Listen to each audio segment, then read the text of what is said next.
is your name? Ajay. Ajay? Jalota. Oh, have we met before? Yes, that's come quite a few times. Yeah. Last few years. Mm-hmm.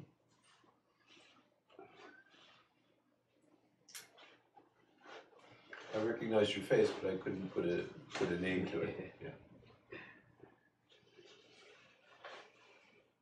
Always such a joy being here.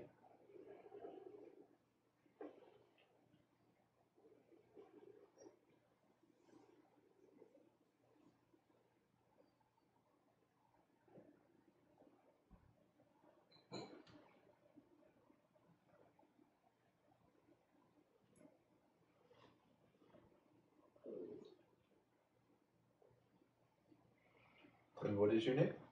Isha? Hello, Isha. Have we met before, Isha? No. This was my dad, so he's brought me here for the first time. I see.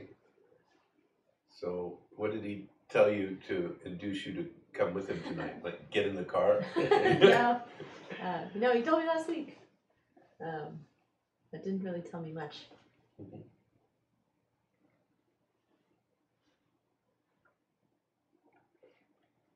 Has he talked about spiritual matters with you? Yeah, he'll sometimes tell me Zen poems and things. He's given me a couple books to read. So, but I'm not too well versed. Mm-hmm. So, always would love to learn.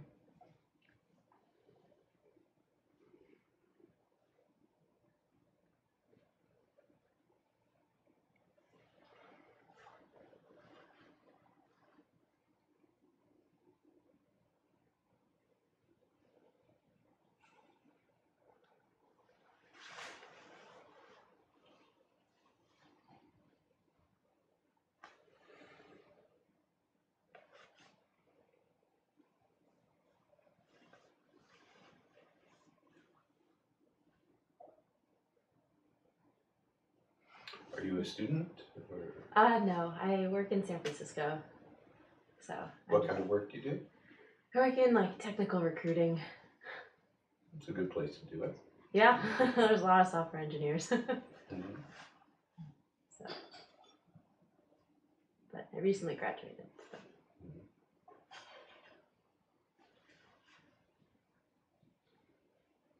And what was your field of study? Economics. But so it's not really related. But you know.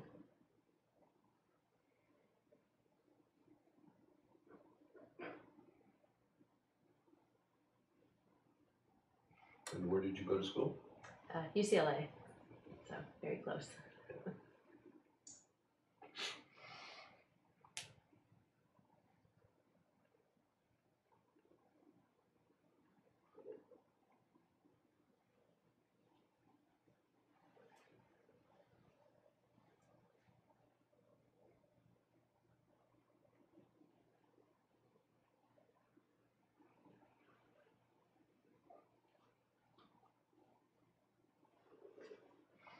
Well, I don't know how much talking there will be tonight, given this group. You never know, but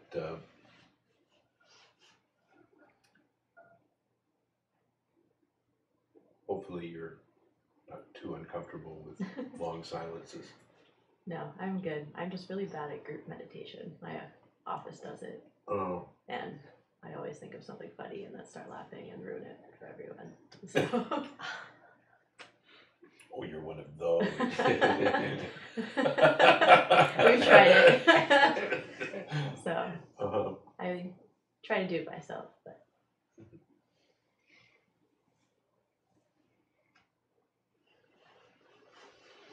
well, if it's any consolation, I'm not very good at group meditation either.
fact, I think that a lot of what passes for group meditation is just a bunch of people sitting thinking with their eyes closed.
Could I ask you a question? Of course. There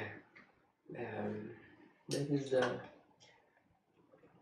there's a tension when you are more with yourself, quiet, less of activity, and it remains, and it so easily gets lost when you're in a situation which with other people, Mm-hmm. or when you get drunk, it comes back in flashes, but then Yeah. that's I think that is a very good description of how it is.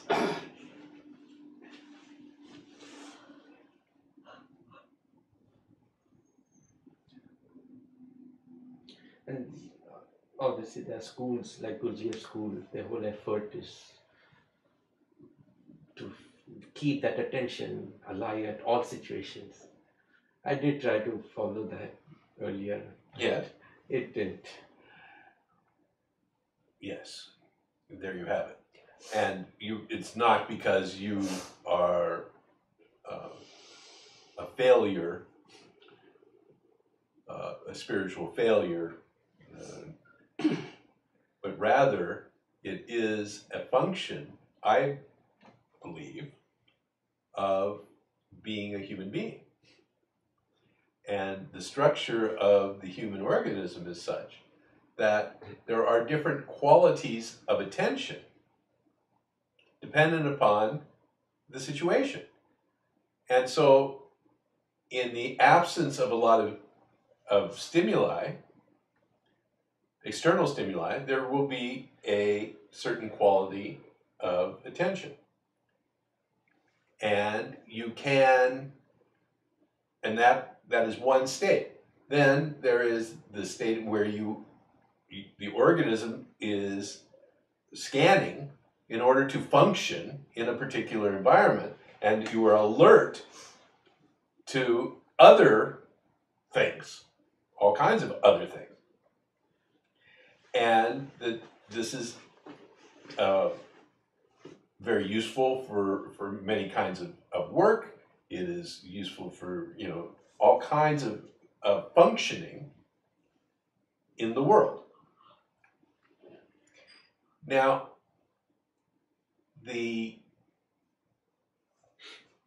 so what we're concerned with really is that which underlies your quiet attention and your more fragmented kind of dispersed attention.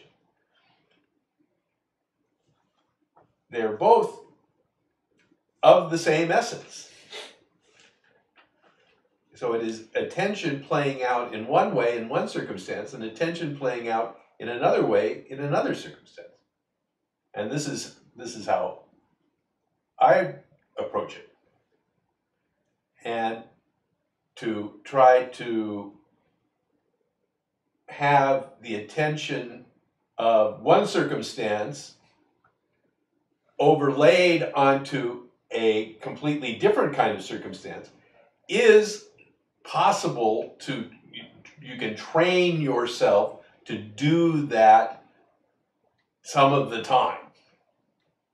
Yes. And I mean, with effort and training, that is possible. My question is, okay, now you can do that. So what? So what?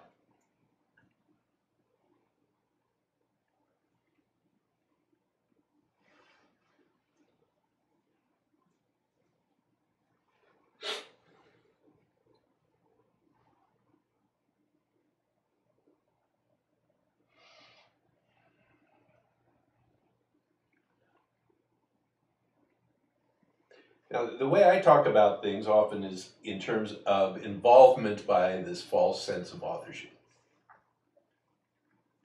And when there is involvement by the false sense of authorship, there is suffering. And so, certain states of being or awareness seem to be less susceptible to involvement by the false sense of authorship. Those states in which there is an absence of much going on, there's not much for the sense of authorship to get involved with. So we can say there's no food. And as a result, in that state, there is less suffering. And you go, aha, what I want is I want to suffer less. I observe that when I am in this state, I suffer less. So if I can be in this state more and expand this state to include, other stuff, then I will suffer less. That seems to be the kind of the formula. And it's a great formula, except it's like really hard to do.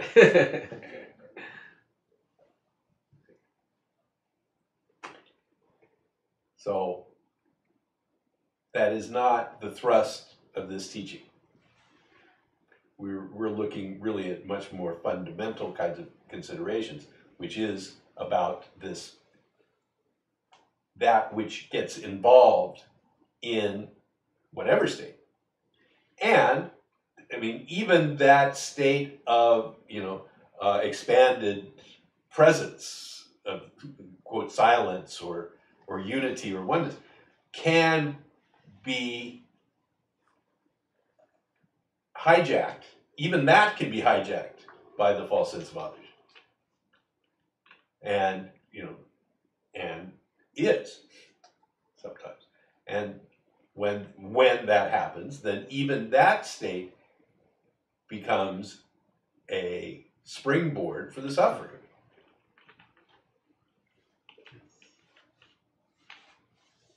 And I met a few of these Guruji people. You could feel that sense of authorship in a very subtle.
Can I ask a follow-up question? Of course. Cool. What exactly do you mean by the sense of authorship? Because I've been reading about like self and not self. Mm-hmm. Is that what it refers, or is that different? It is a little different. Okay. The term, the sense of authorship, refers to this quality of being a independent entity. So this is often talked about in relation to the self, not self question. So the self is often thought to be a construct that includes this quality of independence. I, the self, am an independent entity, and everything else is independent also. And so we are then the self and the not self are two things. The name of this teaching is Advaita, which is a Sanskrit word which means not to. So it points to the self and the not self as being not two. So if the self is not independent, then it must be part of the same thing as the not self. The metaphor we use to talk about this and make it a little less abstract is to imagine that everything is ocean. All there is ocean. There's nothing other than ocean. And when the ocean goes into movement, because it is alive, this living energy in the ocean creates waves. And the waves represent all of the objects that are manifest, everything. So from the galaxies to the people, to the tables and the molecules and the subatomic particles, all can be thought of as waves of the ocean.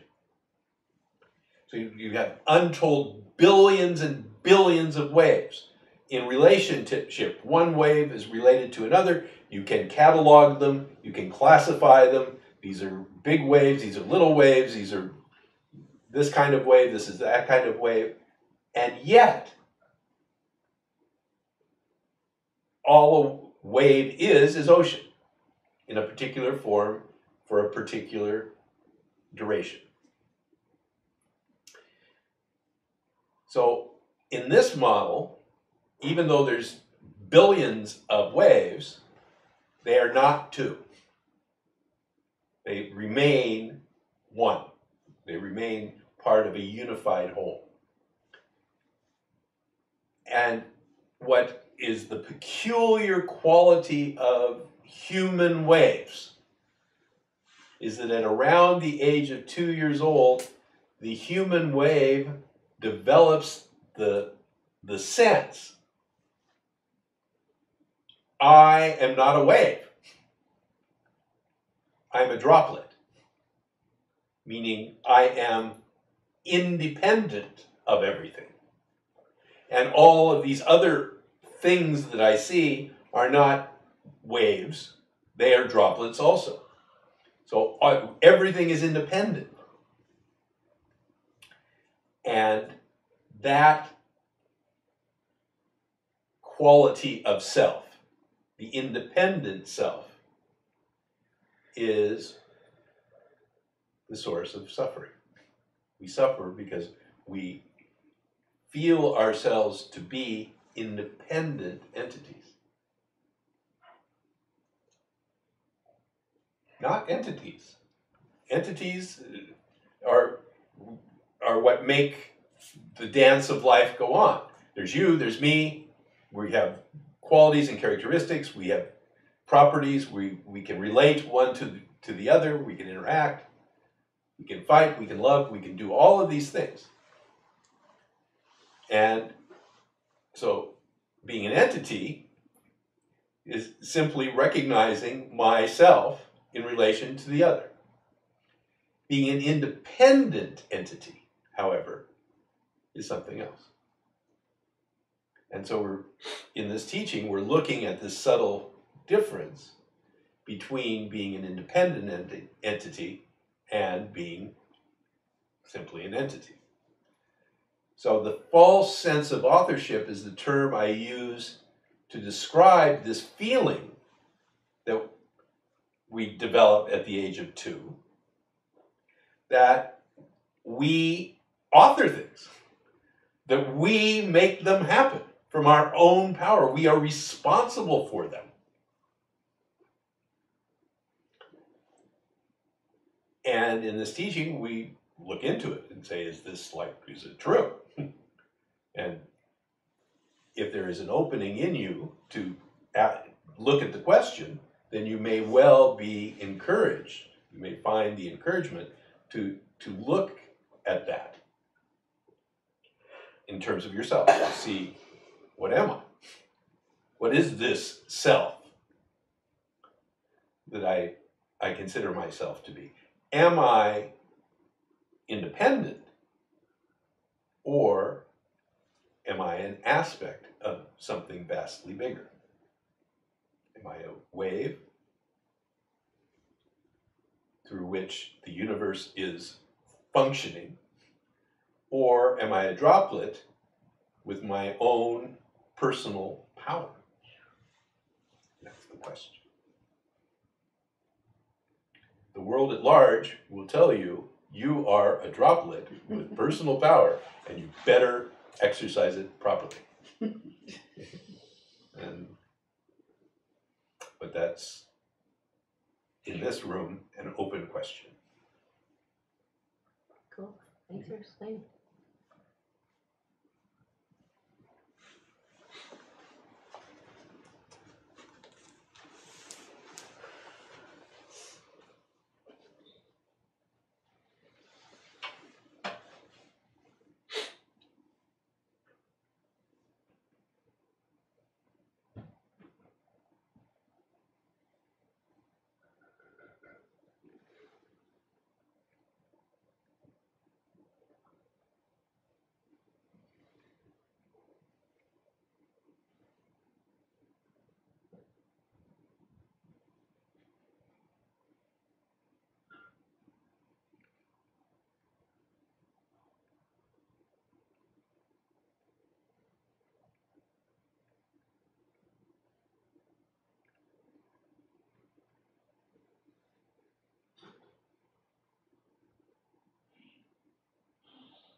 A little personal question. Uh, when your partner and all your friends, none of them have any inkling or remotely interested, and you're always all alone in many ways. You sometimes you want to share, you do share, but you see there is no. So you remain alone. Yes. And that is one of the difficulties of this teaching is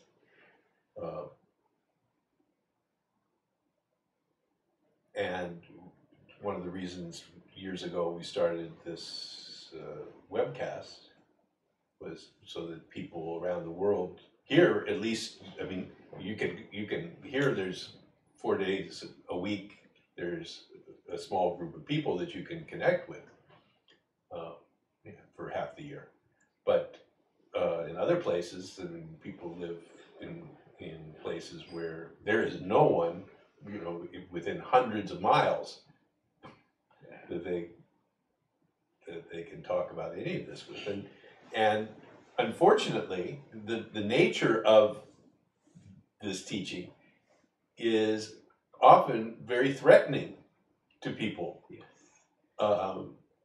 And so it's not easy to casually talk about it. And I see you share it, they get it, and they just run away from that because it's the end of themselves. So and then you just drop it.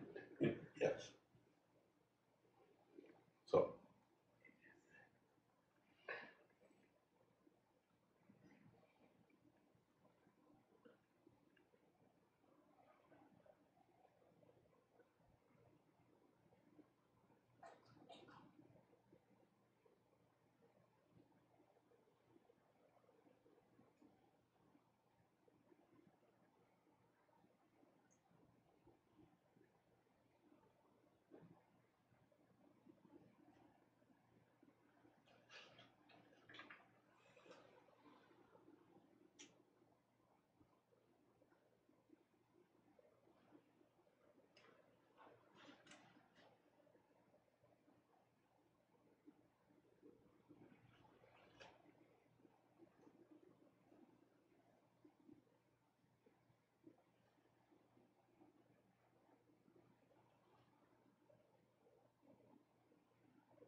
Can I ask another follow-up question? Of course, you're welcome to ask whatever you like. So why do you think that is like the nature of this practice that people run away? Or I really have no satisfactory answers for most why questions. okay.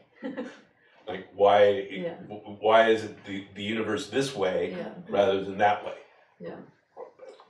I don't know. Yeah. You know, I mean, we can come up with all kinds of proposals and speculations about it, but ultimately, I don't know. Okay. So the essence of this teaching is to point to what is, like what is happening, what is going on, and that's an open kind of inquiry.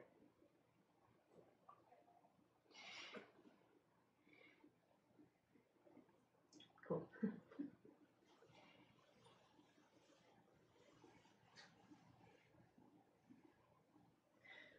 I kind of have a question about that. I remember meeting you many years ago and having you kind of explain this idea of powerlessness. Maybe would you say it's a powerlessness of the separate sense of self, or the separate sense of self is powerless? I just remember the way you said it, whatever you said it, like you can't do that or something like that, and I couldn't accept it. It didn't make sense to me. It didn't resonate for me, and I had to reject it. I felt like it was, and then like I've come back, usually in distress, like great distress, and kept trying to hear something that I felt like would help me. And only recently did it really stick. Even though I've been studying Advaita for a long, long time, but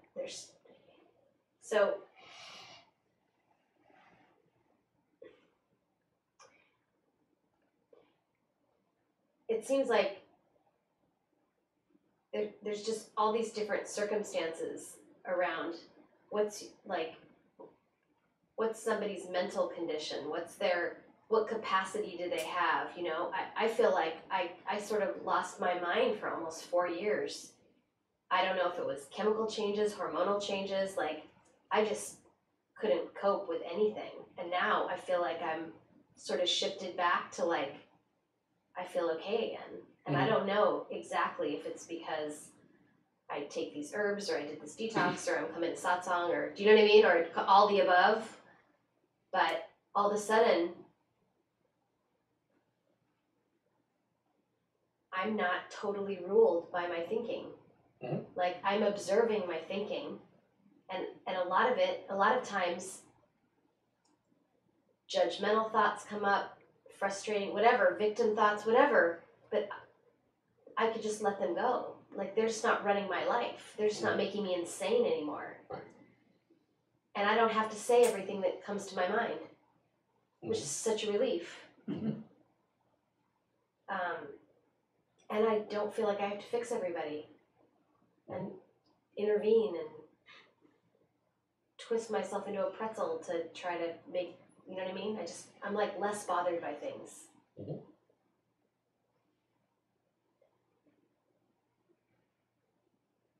I believe you. Yeah.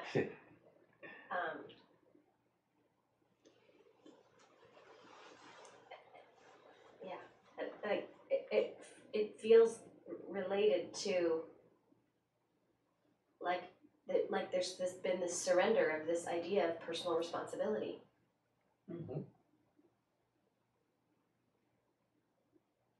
Very, very possibly. I mean that is a component in that. I am a big fan of the expression, there are no individual causes. Yes. Right. There's no singular causes to anything. Right. So yes. that give up the idea, the structure of finding a singular cause for something. What is making this happen?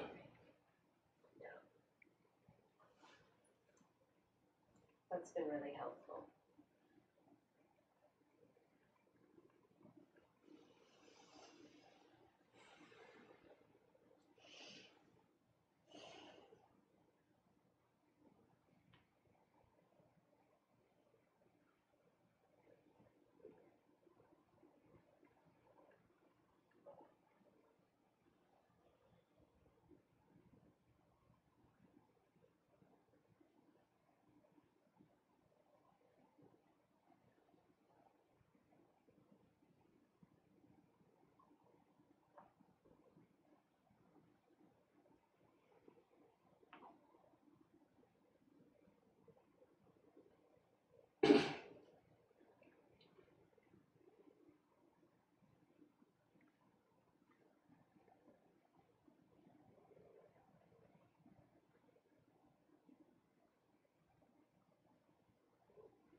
You know, it's a strange thing to me is in my life and in my journey, Mm-hmm. I don't know when things happened. I don't know when I realized, or maybe there was no realization. I don't know that. I can't look back and say, oh, that's when I thought that, that's when there is just a blank. Changes happen, I went through things, I know that, but I don't know when, or where, or why, I don't know any of that. Mm-hmm. I just know now, and I know what I feel, what I sense now, Mm-hmm. but I don't know where it came from.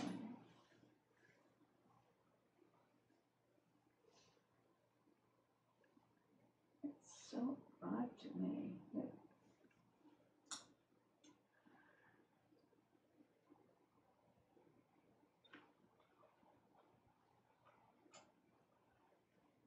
I just don't know.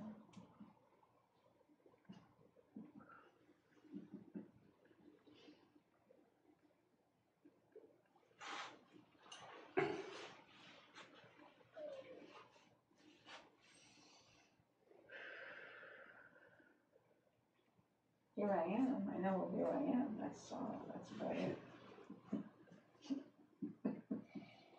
Well, you won't get any argument from me about that.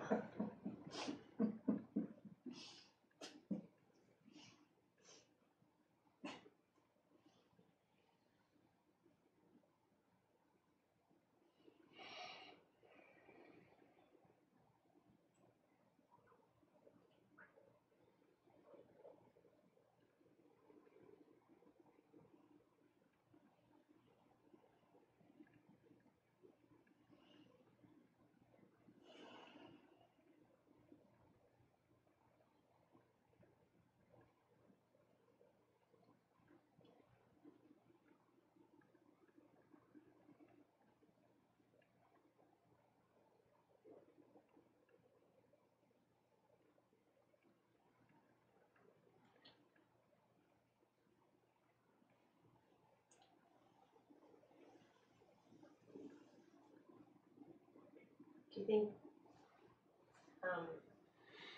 that suffering plays an important part of our evolution?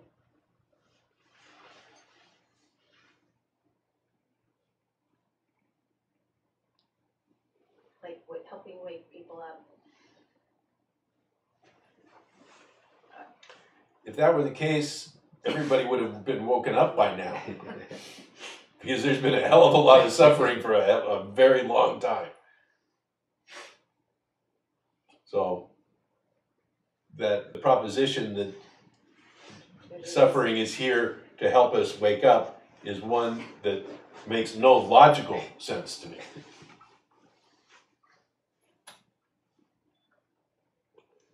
Or maybe just pain.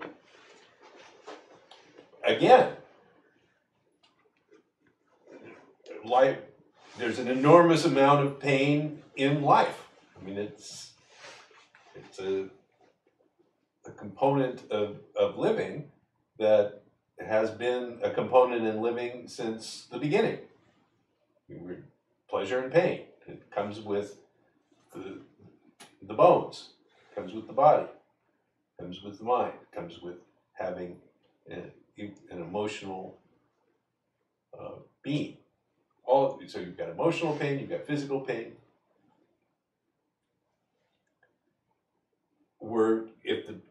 If the pain were this instrument for awakening, there would have been a hell of a lot more awakening, one would assume, because there's been a hell of a lot of pain. So I don't see that kind of direct connection between them. Now, I believe that you can look at patterns in your life and you say, when things have gotten really painful for me, then at some point in that pain spectrum or the suffering spectrum, I was moved to do something, to make some kind of change. And then if you tell the story that the change was a result of the pain and the suffering. And so that's how that idea gets some traction. But when you really kind of sit down and look at it dispassionately, it doesn't seem to carry a lot of juice for me.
So do you find it disturbing, all the pain and suffering that's happening?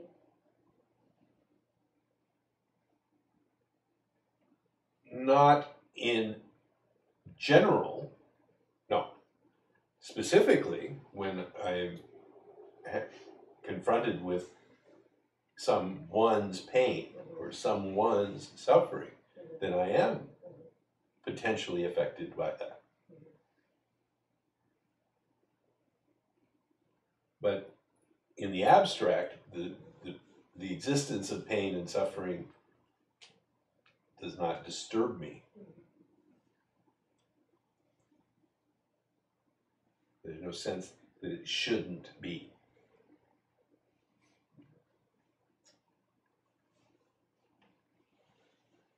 In the abstract, in is simply part of what is. It is. There's that. It is a aspect of the world. It's a component of the world.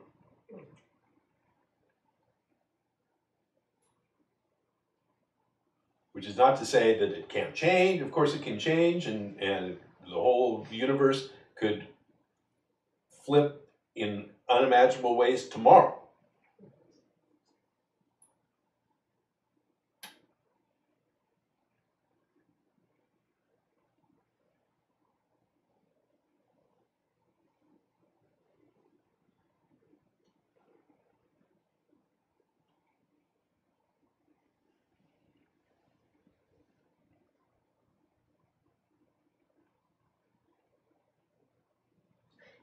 Is it part of the teaching that there's some kind of, I don't know, divine intelligence or order, like there's some reason for things, or no, none of that? It's just what is. None of that is part of the teaching, no.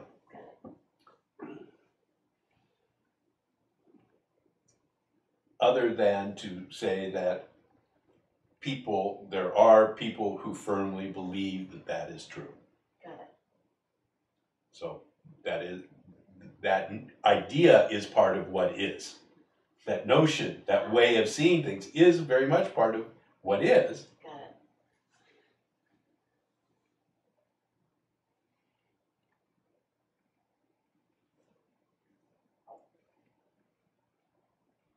So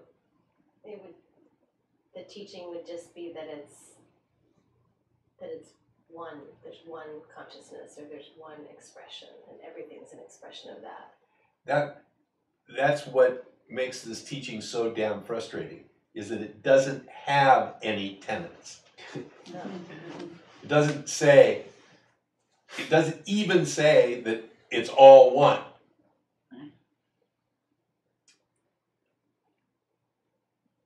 What it says is the pointer of this teaching is that it's all one. The pointer of the teaching. And that's all the teaching is a collection of pointers. And the only real assertion of the teaching is that none of the pointers are true. I love that.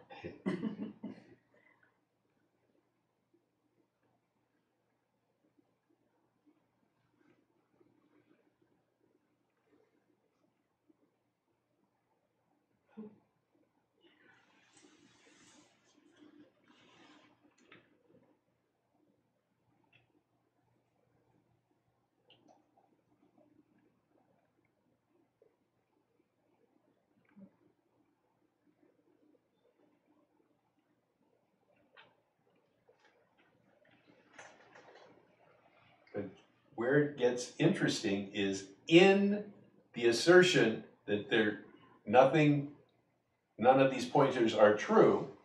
In that statement itself is the possibility of truth.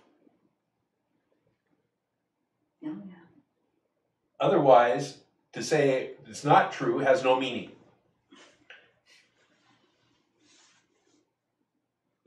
In order for that statement to have any meaning at all, there must be the possibility of truth of some kind. And that opens up then the field of the question once again, what is it? What's true? What is this truth?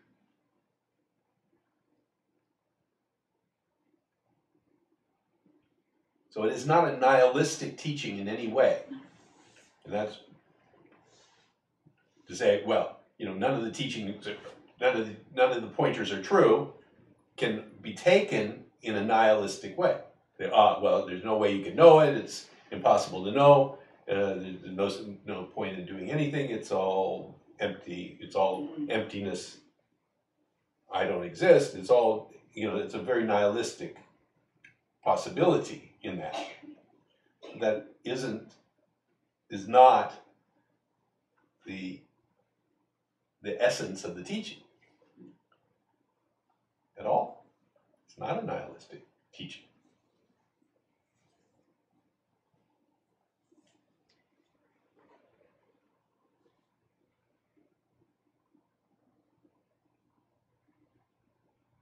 To me, what the beauty of the teaching is that it systematically keeps the field as clear as possible for you to discover the truth for yourself.